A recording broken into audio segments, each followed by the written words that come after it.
Jesus Christ. Everything's fine. Good. Everything's fine. I'm good.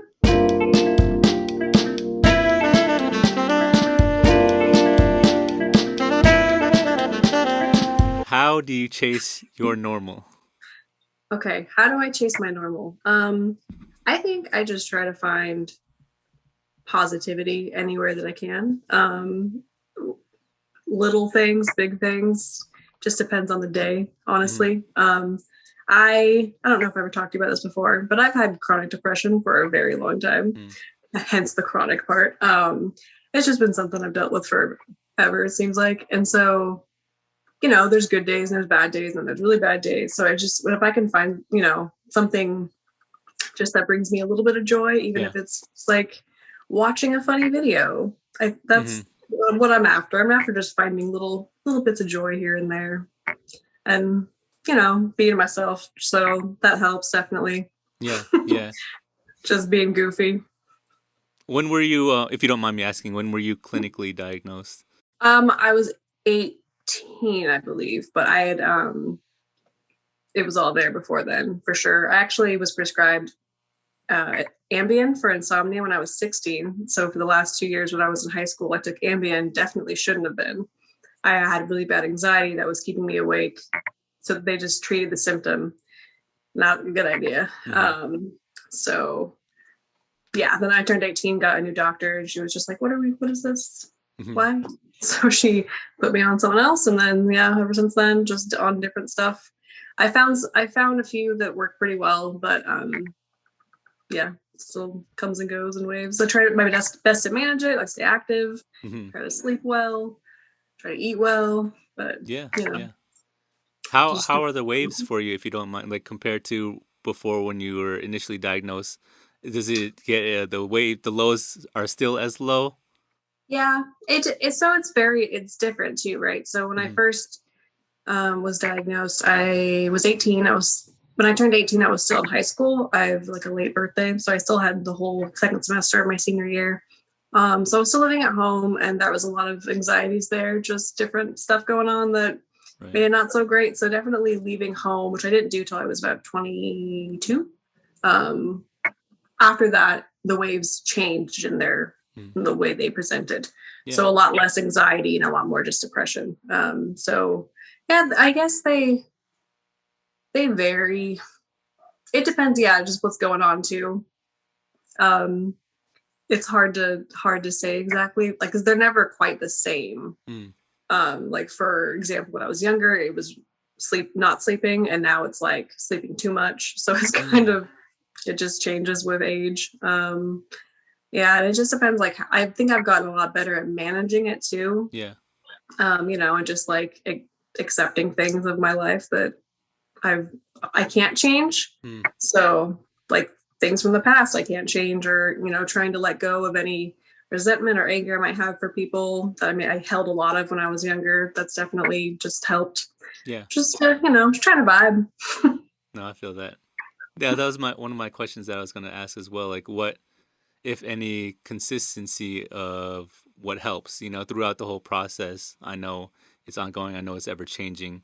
Is there any consistent thing that helps you out? Definitely going outside and hiking. Physical exercise of any kind helps, and when I don't do it, it's definitely worse. But like, so here, now that I'm in Memphis, there isn't quite as much. There's no hills. There's very few hills. But when I was in Idaho or back home in California, we have these giant mountains that tons of trails and stuff. And so I really miss that. I'm looking forward to that for when I move to Salt Lake again, because I just miss going outside and hiking for like a few hours. And even if it's alone or if it's with friends, it's like the most beneficial thing for my mental and physical health, I guess. Who or what are 3 factors that have influenced you to become who you are today? So I guess, like, growing up, my dad died when I was 9. So I was young enough to, like, it still impacted me, but like not quite as dramatically as if I was older.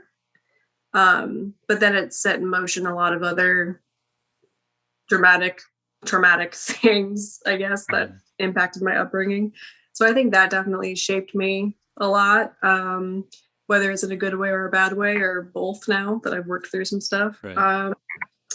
Probably also, I guess, going to college for as long as I have been, being a forever student, has definitely shaped how I see things. It's definitely expanded my creative thinking or critical thinking, Yeah. which is always good. And probably also for probably my partner, Victor. We've been together for 10 years. And just, we pretty much, blurring out again. We pretty much grew up together at this point. Like, Yeah. so I'd be lying if I said that didn't have an impact on shaping me, because he's definitely, we've had some rough times, we've had great times, more great than rough, obviously. But we've worked through a lot of stuff, and just like, I think he's really empowered me and encouraged me to do a lot of things I would have been too nervous to do. And he's helped me, like, see some more positive sides of myself that I probably would have taken longer to find myself or never would have.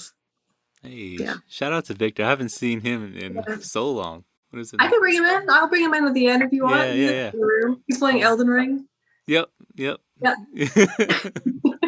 So this next question might intertwine with some of your answers on the previous one.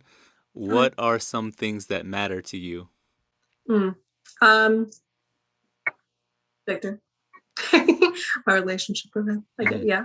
My animals. Got 2 cats and 2 dogs. They're my babies. Also just like being able to be myself and be with people who are also able to feel comfortable being their authentic selves. Right.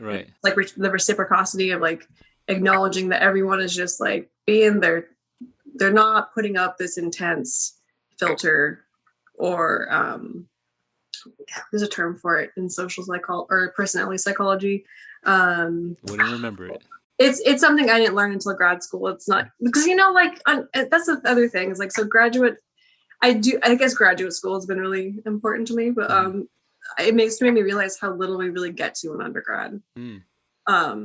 We go in depth in some things, but it's like surface level. It's just like still barely cracking in. Right. Social monitoring, that's the phrase. Okay. Social monitoring. I've always been pretty bad about it. Not great, which is, I don't think it's a bad thing. Some people might. It's, like the ability to really adapt to each scenario well. Or like talk to different people. You might also, I think honestly, it's very similar to code switching. Okay. Yeah. But I guess trying too hard to be something that they think will make other people happy. Because I think people are truly being themselves and like feeling like they're most self-actualized, and they tend to be like, just better to be around, better to engage with, have a good time with. Right. Yeah. Tell us about your graduate school experience and what drew you towards this specific field. I'll start with the second question you asked, what drew me to the field. I got my undergraduate degree in psychology, which is how I met you lovely person.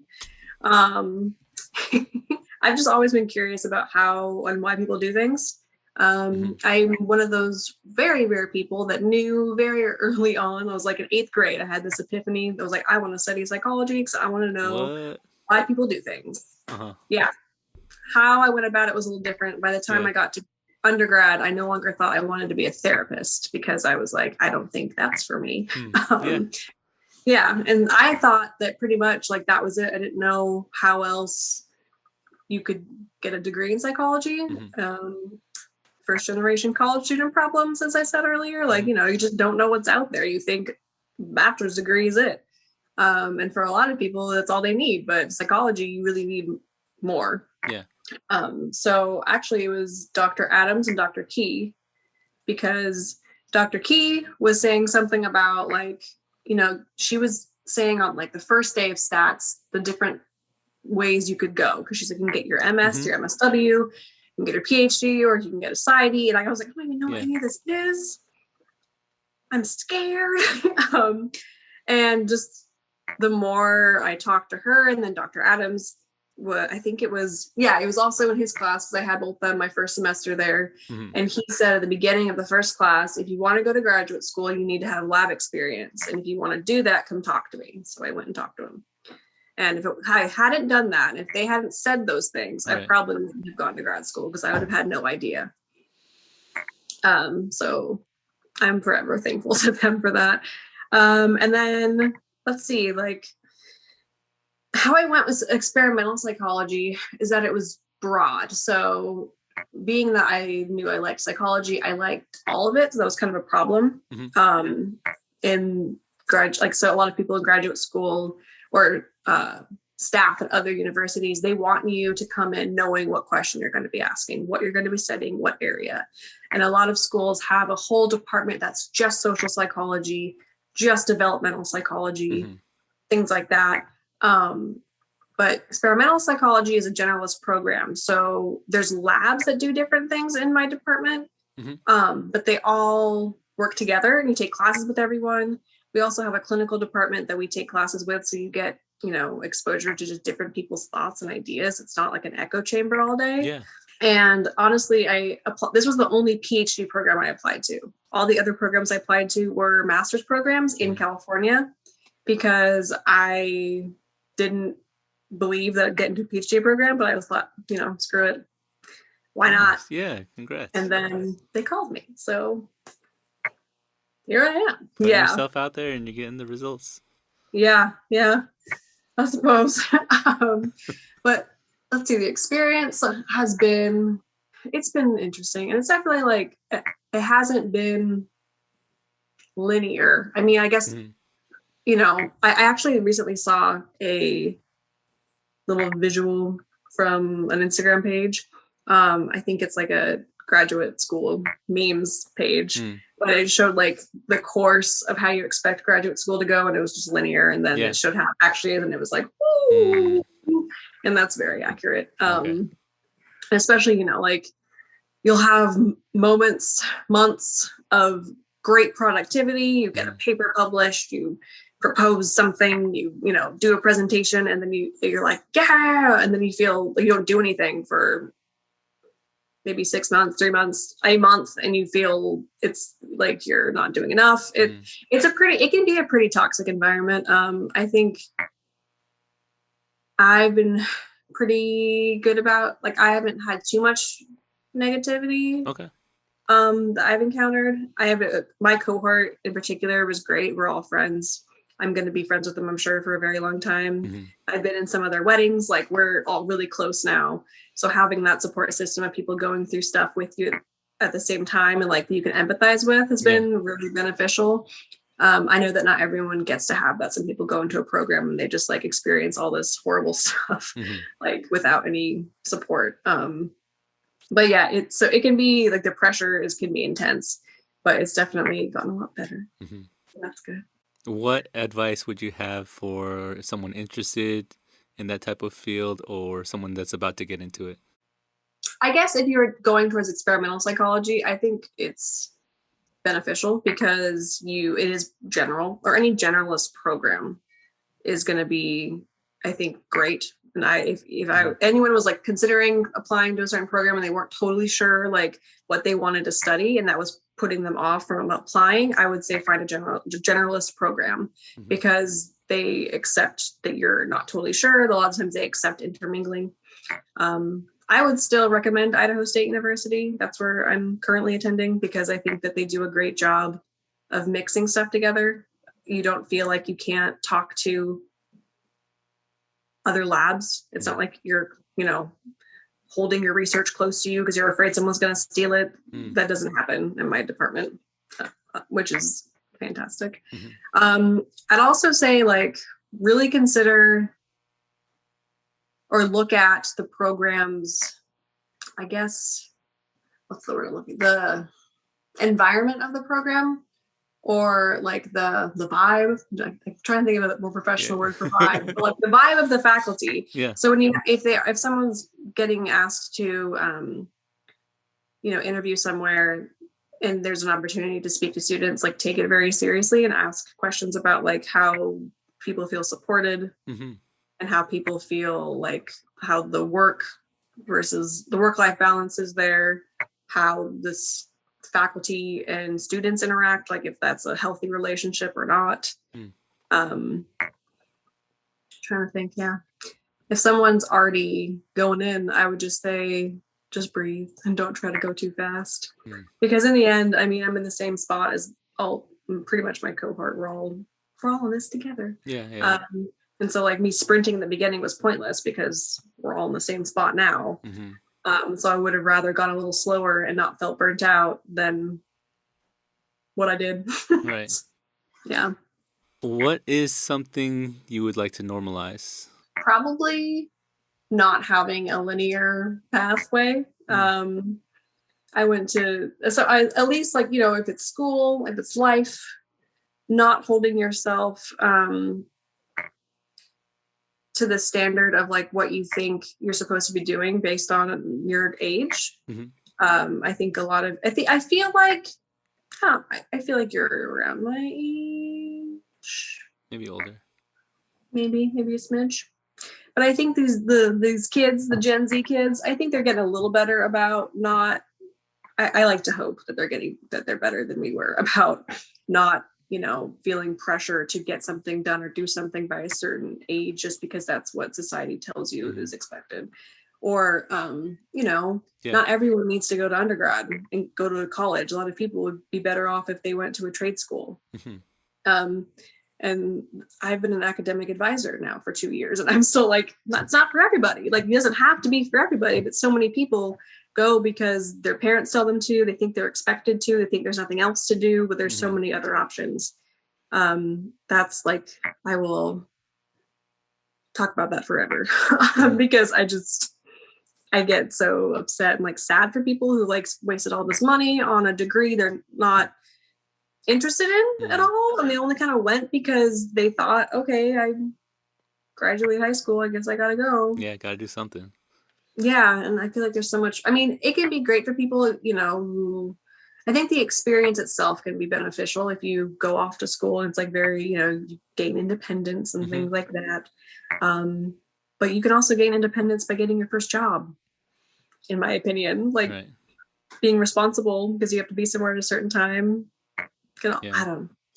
Yeah, and I don't know what's the best route, what's the best alternative, but I just think people need to not be as hard on themselves about timelines like that, or you know, people thinking I have to be married and have kids by 30. I'm like, no, right, no.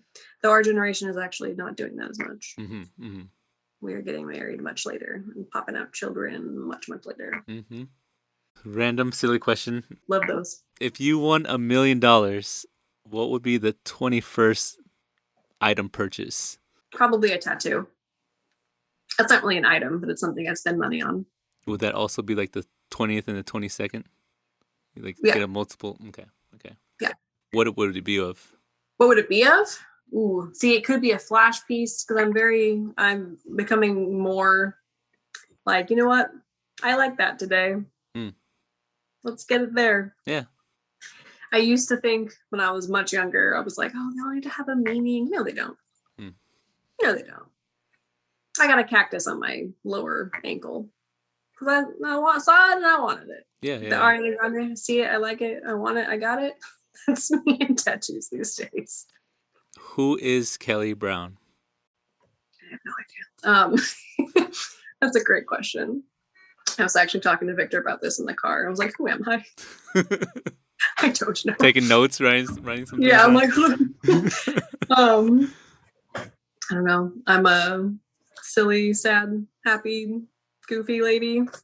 Your answer is the right answer. So yeah, I don't know. Is it one of those like we'll see who she is, or still at the end of the day it's like, she is who she is? I think she is who she is. Yeah, it kind of goes like with what the other one of the questions or one of the answers. How I just feel like I am who I am. I don't know. Yeah, I'm sad. I'm goofy, but I like accepted it. I'm just part of me. Yeah. It's not like, like, oh, I feel so bad. I'm so sad. It's like, no, I'm just a little more pessimistic, but I think that makes me really pleasantly surprised a lot of the time. Yeah, I'm a goofy gal. Gotta have there it is.